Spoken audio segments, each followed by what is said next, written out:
At the end of the last video, we said that we were dialyzing our protein sample. So what I did this time, again, I had gloves on when I did this. I cut the top off of the dialysis tubing and I put it into a tube. So I poured it into a tube. You have to then spin because there are going to be some proteins which never go back into solution. So it is spun for 10,000 RPM for 10 minutes to get rid of all those proteins that never go back into solution. So the ones that are in solution now is your aldolase. Another thing that you're doing is you are getting all the buffer out of your phosphocellulose column that you poured last time. So I just simply opened the spigot and allowed all of the buffer to flow out. So what we're going to do now, we're going to simply pour after taking a 1 ml sample of our of what was in our tube. That is our S3 after the dialysis. We're going to pour into the tube. So now we have all of our aldolase solution with our phosphocellulose column. And it can go through the column and buffer can drip through, and it's a somewhat slow process. So sometimes we want to make it happen a little bit faster than it normally would happen, taking the time to drip through. One technique that you can do to help the process move a little faster is a batch binding method. So rather than waiting for the aldolase to all drip through your column,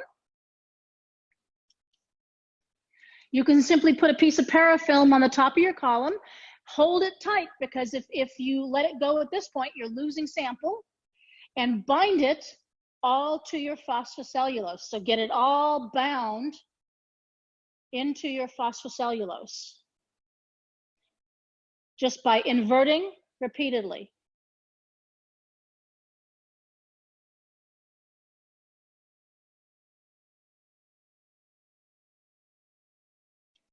So when your column is all resuspended, then you can put it back up here and open the spigot and let it flow through. And so now your protein is bound to your phosphocellulose, and all the excess protein which is not bound to your phosphocellulose is still flowing through the column. After all of your solution has gone down and the column has repacked itself, then we're going to start adding the wash buffer. So you don't want to add the wash buffer too soon. You want to make sure that the column has packed back down. If you have a bunch of liquid in here and you add the wash buffer at this point, all you're doing is diluting out your very high concentration of protein, and it's going to take longer for that washing out process to occur. But if you wait until your solution is all back down here and the column has repacked itself, and then you add the wash buffer, then you're just talking about what is the volume of this column right here. That's how much wash buffer you're going to need to add, maybe a couple column volumes to wash everything out. So basically, after the column repacks, and you can sort of see that here we're starting to see regular buffer on top and heavier parts on the bottom, the column repacking itself a little bit. After all that buffer has gone down, is now at the top of the column again, then you're going to add the wash buffer to the top, and you can just keep letting it flow here. You're not collecting fractions. You're just letting it flow through. You are not interested in any of the protein that is washing through at this point. Your aldolase has grabbed onto the column. Remember, that column is acting in two different ways. It's acting as an ion exchange still, and it's acting as an affinity column. Once we add the wash buffer to it, we're changing the pH. We're changing the ability of it to bind to the column, of all proteins to bind to the column as an ion exchange column. But our aldolase is still hanging on based on the affinity. So when we add the pH 7.8 buffer to that, we're going to get a bunch of proteins coming out here. We're not interested in those proteins, but what you're going to do occasionally, you want to know when most of your proteins are off the column. You're going to grab a quartz cuvette, not a plastic one, a quartz one, because we're going to read it at A280. And at A280, occasionally you'll come in here and take a sample of what's coming out of the column. Again, this is too soon. When we're doing the wash buffer is when you do this. And when your A280 is less than 0.1, seriously, less than 0.1, then you're ready to do the elution. If your absorbance at A280 is still higher than 0.1, add a little bit more buffer through it. So you can see we're getting down to that point.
While you are waiting for this column to finish this last little bit, and you'll notice I keep coming in here with the cuvette, taking a sample, going to the spectrophotometer. It's not quite down below 0.1. It was, 0.25 and then 0.19 and 0.16. So it's getting close.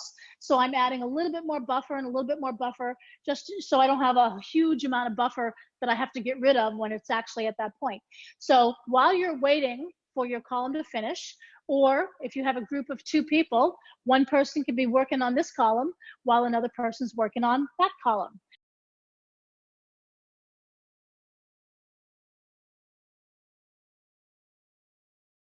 Okay, so the protein that's coming off this column is now less than 0.1.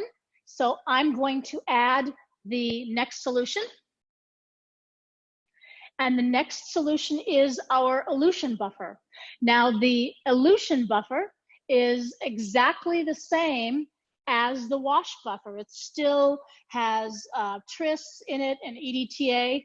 And just as this one had pH 7.8, the elution buffer also has pH 7.8 in it. So everything is the same. What's different is the elution buffer has fructose 1,6 bisphosphate in it. And you'll recall that the fructose 1,6 bisphosphate is the natural substrate for aldolase. So it vastly prefers the fructose 1,6 bisphosphate over the plain phosphates that are on the phosphocellulose column. So you can add some of this elution buffer to the top. And when you add the elution buffer, you need to get ready to take fractions. So here we just have it dripping into a beaker because we don't care. Our protein is bound to our column. Our protein of interest is bound to the column, and all the other proteins can just drip into the beaker. But once you add your elution buffer, you need to start collecting fractions. So I've taken 1 tube and I've put 2 mils of solution into it, and then I have an empty tube next to it. So what I'm going to do is the first tube, compare, so you can say, okay, collect until it's the same one, and then move, and collect till it's the same height, and then move, and then collect till it's the same height. So that's how you're going to get approximately 2 mil fractions out of this. If you have a fraction collector, of course, you can use the fraction collector, but we only have one per group. So if you're currently using it on this column, you're not going to have it available for this column, and you'll have to do something else. So we're going to add some elution buffer.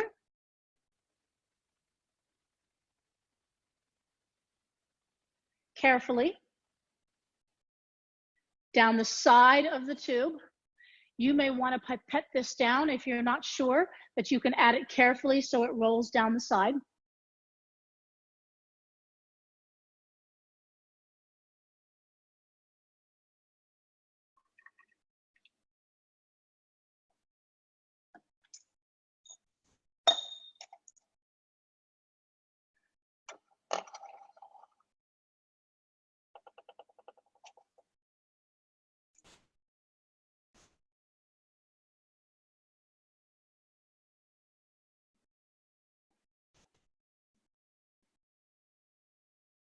So now I'm collecting fractions in my tubes.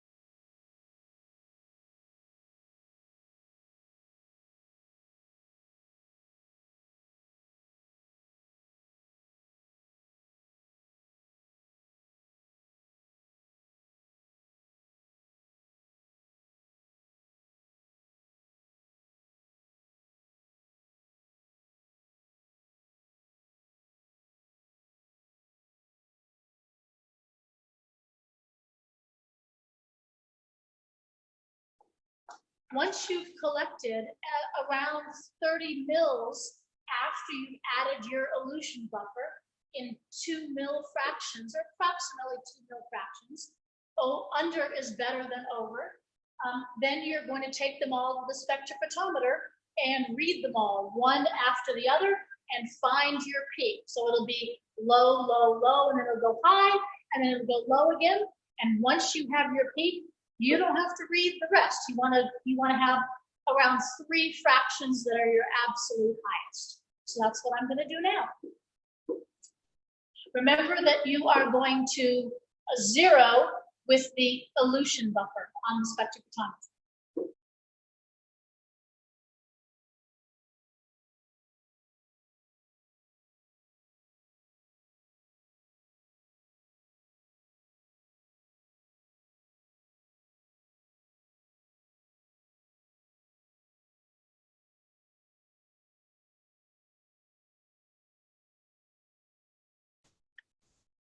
Any of your fractions with an extremely high absorbance are candidates for saving.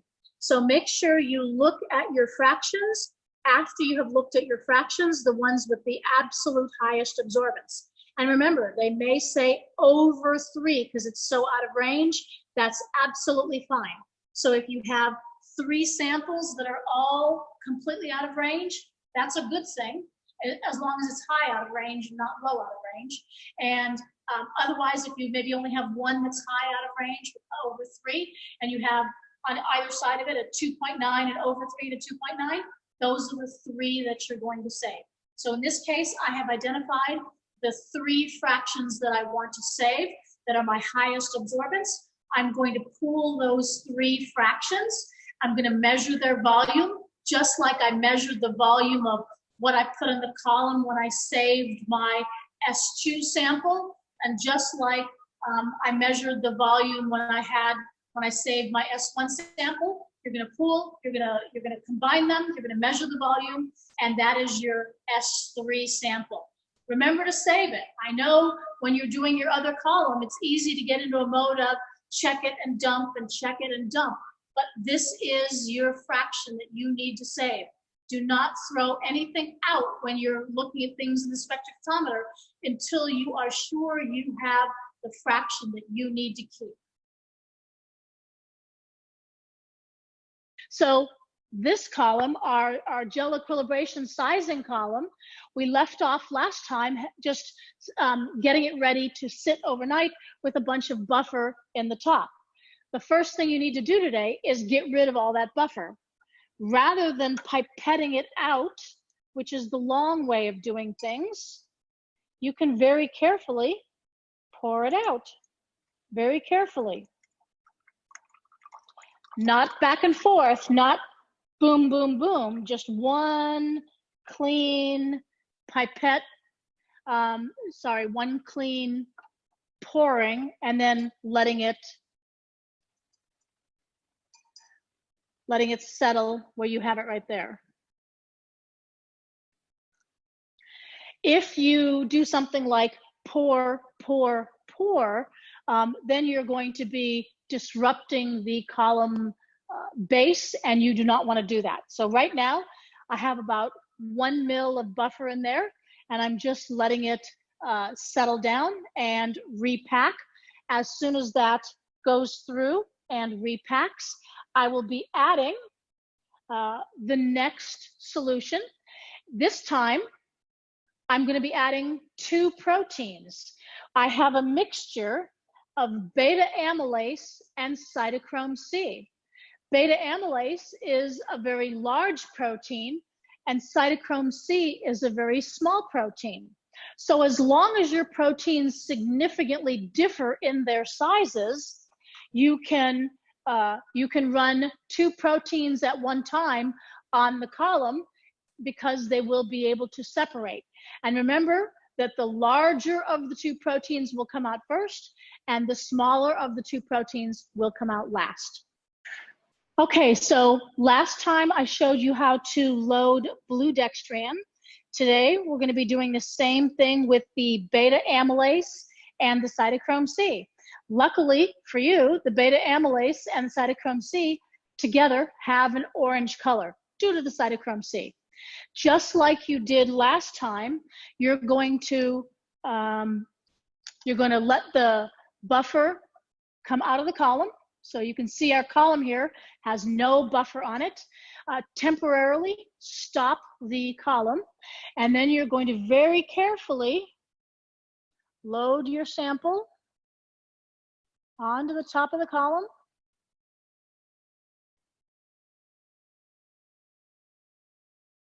And then you're going to open and allow it to flow through. So from the very moment that you add this on, you're going to be collecting fractions. We're now collecting fractions. It's dropping in here, and it's going to collect 40 drops per fraction as it moves through. Just like we did with the blue dextran, once the 2 protein combination of the beta amylase and the cytochrome C has made its way into the column, just like then, we're going to add a little bit of the gel exclusion equilibration buffer to the top and allow that to run in. When that's run in, then we're going to fill it all the way up with a high amount of buffer.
Okay, so now all of our proteins have run through the column, both the beta amylase and the cytochrome C. We know this because cytochrome C is our smallest protein and beta amylase is larger, so would come off first. When you are running proteins that do not have color, the only way that you're going to know what proteins, when your proteins have come off the column, is by actually checking your fractions in your fraction collector to say, you know, do I see my protein of interest that has come off the column yet? So basically, what you're going to have to do after you have collected all of your fractions, one at a time, you're going to collect them and you're going to put them into a quartz cuvette. So remember, we're going to be reading them at A280. So you have to use a quartz cuvette at A280. You're going to blank with the gel equilibration buffer and blank it at A280. Then you're going to put in your fraction that you're interested in. You can just pour it into your cuvette, put it into the cuvette, get a reading on it, and then pour it out and pour in the next one. Don't throw any of your fractions away until you are sure that you know what fraction numbers all of your samples are in. Because I've had people make mistakes. They're accidentally using the wrong wavelength, they're accidentally using the wrong type of cuvette, things like that. So never throw them away until you have collected all of them. Then, if you are only running your proteins with known sizes, then you can take them and you can dispose of them into the waste if you'd like. Once you've got your data for all of them, except when you do your aldolase.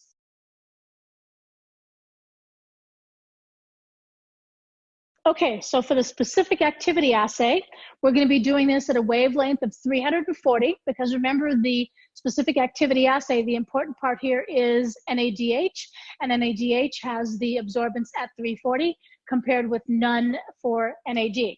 So here we have our specific activity assay mix, which has buffer of a certain pH, and it has the enzymes that we've talked about in the specific activity assay. The only thing that's missing is our aldolase. So here I have a couple microliters of my S3, and I'm going to take a ml of my specific activity assay mix, put it in a cuvette, put it into the spectrophotometer. We're going to give it a minute to adjust. And our starting absorbance is 2.6. So after we have our starting absorbance, and that's our time zero reading, I'm going to add just 2 microliters here of enzyme. Now remember, you want to get your first reading within 30 seconds. So you need to take a piece of parafilm, mix it up. That 2 microliters that I'm adding of my S3, put it in the spectrophotometer. Within 30 seconds, you can get your first reading. Okay, it's 2.4, and you can see it's going down. So your idea that you want here is you need the absorbance to be changing at a rate such that you get at least 1.5 to 2 absorbance unit changes over a 2 to 3 minute period. So it doesn't all have to be the exact same rate, but if your rate drops too fast, if you go from 2.6 to 0.2 in under a minute, that's too fast.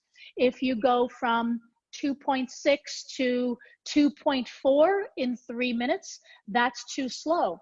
So you want to adjust the amount of your sample, whether S1, S2, S3, or S4 that you are adding, so that you get a good rate of change.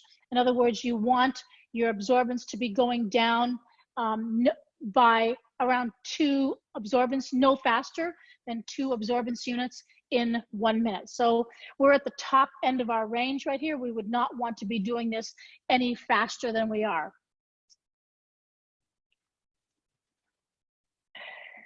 So this is what your specific activity assay plot will look like. You'll have a starting absorbance and an ending absorbance, and you'll be doing a time curve. So you'll be taking readings approximately every 15 seconds.